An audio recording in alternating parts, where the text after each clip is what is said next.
Amis internautes, n'oubliez pas de liker, de vous abonner et de cliquer sur la note de notification pour ne rien rater. La salle polyvalente de la Chambre de commerce et d'industrie du Bénin à Cotonou a accueilli ce jeudi 21 mai 2026 une rencontre déterminante pour le secteur des transports.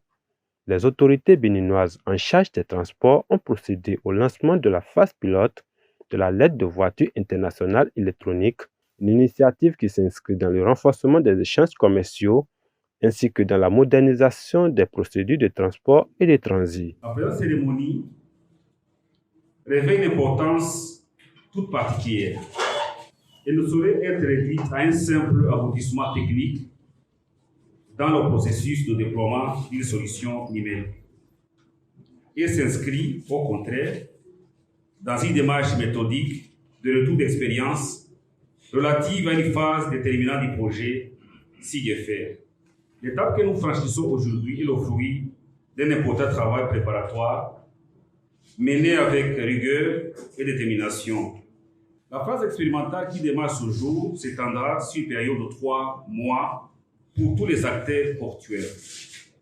Il va consister à tester et améliorer progressivement la fonctionnalité de l'émission de voitures internationales électroniques, tout en préservant la continuité des services portuaires durant cette période de transition. Lors de cette cérémonie, plusieurs acteurs impliqués dans la mise en œuvre de cette réforme ont salué une initiative porteuse de transformation pour le secteur des transports et de la logistique. Aujourd'hui, nous réaffirmons cet engagement à nous approprier cet outil.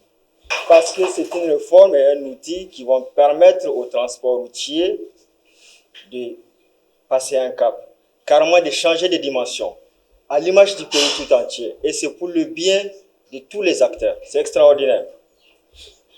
Et cet outil, cette lettre de voiture, aujourd'hui, elle vient combler un réel besoin.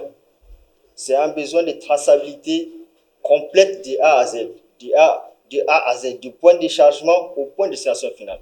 Parce que jusqu'à aujourd'hui, pour une marchandise, par exemple, qui voyage à l'international, cette traçabilité que nous avons s'arrête à la frontière. Au cours de cette phase d'expérimentation, nous sommes passés même en production, où nous avons sorti déjà des lettres de voiture en production carrément pour voir ce que ça donne. Et je pense que nous avons plutôt une bonne expérience par rapport au système.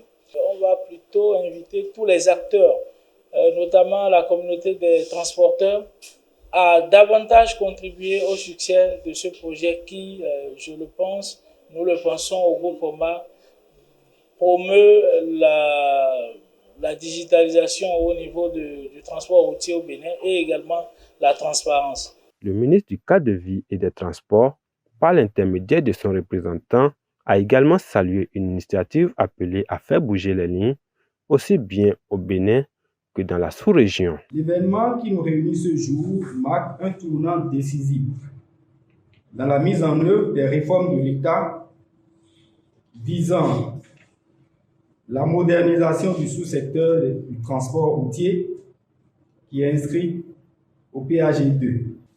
Il convient de rappeler qu'autrefois, plusieurs contraintes ont freiné le développement des activités de transport routier de marchandises avec pour corollaire d'énormes risques de fraude, d'inefficacité et de mécontentement des acteurs.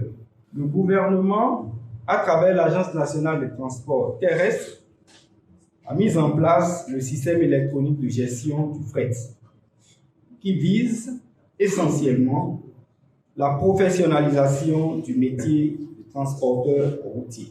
Je vous invite alors tous à vous approprier ce système et à en faire un usage optimal, car il est désormais votre. La phase expérimentale de la lettre de voiture internationale électronique s'étendra sur 3 mois avant son entrée en vigueur, obligatoire et payante.